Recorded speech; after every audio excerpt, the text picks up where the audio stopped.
कॉलेजों में दाखिलों के आयोजित common university entrance test (CUET) का परिणाम नेशनल टेस्टिंग एजेंसी ने रविवार को घोषित हो गया। बहुप्रतीक्षित इस परिणाम के घोषित होने के बाद अब विद्यार्थियों को उनको मिले अंकों के आधार पर कॉलेजों में दाखिले का इंतजार शुरू हो गया।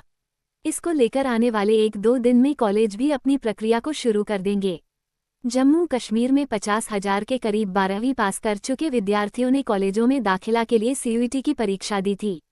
CUET के अलावा इन विद्यार्थियों में से लगभग 23,000 विद्यार्थी प्रधानमंत्री विशेष छात्रवृत्ति योजना के तहत भी देश के दूसरे राज्यों के कॉलेजों में दाखिले का प्रयास कर रहे हैं, जिसका चयन विद्यार्थियों को 12वीं में मिले अंकों के आधार पर होगा। इन 23,000 बच्चों में से 5,000 विद्यार्थियों को इंजीनियरिंग व अन्य अकादमिक विषयों में सरकार के खर्च पर दूसरे राज्यों के कॉलेजों में दाखिला मिल जाएगा।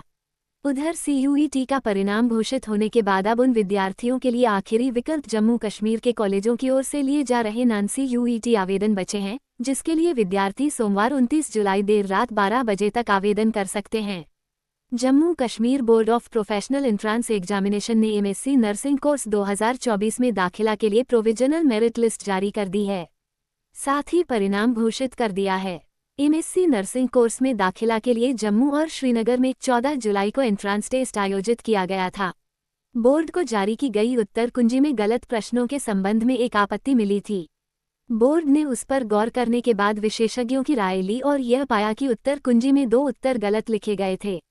उसके बाद बोर्ड ने आपत्ति का निपटारा कर दिया।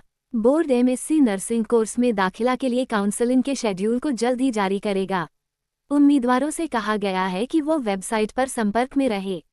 बोर्ड ने कहा कि अगर किसी को मेरिट लिस्ट या परिणाम को लेकर आपत्ति है तो 1,000 रुपये की फीस भरकर 3 दिन के भीतर संपर्क कर सकता है।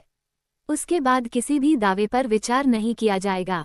लेह और कारगिल जिलों के ITI संस्थान और polytechnic college Jammu Kashmir board of technical education के साथ मान्यता प्राप्त बने रहेंगे। प्रदेश प्रशासनिक काउंसिल ने इस संबंध में प्रस्ताव को मंजूरी दे दी है।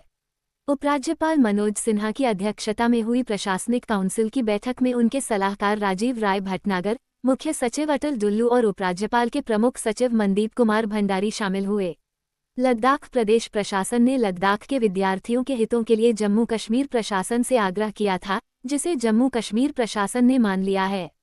लद्दाख के पास अपना टेक्निकल एजुकेशन का बोर्ड नहीं है और पिछले साल प्रशासनिक काउंसिल ने 23 जून को लद्दाख के लेह और कारगिल के पॉलिटेक्निक कॉलेजों और ITI संस्थानों को Jammu Kashmir board of technical education के साथ सत्र 2025-26 तक बनाए रखने का फैसला किया था। या जब तक लद्दाख अपने प्रबंध नहीं कर लेता तब तक बनी रहेगी।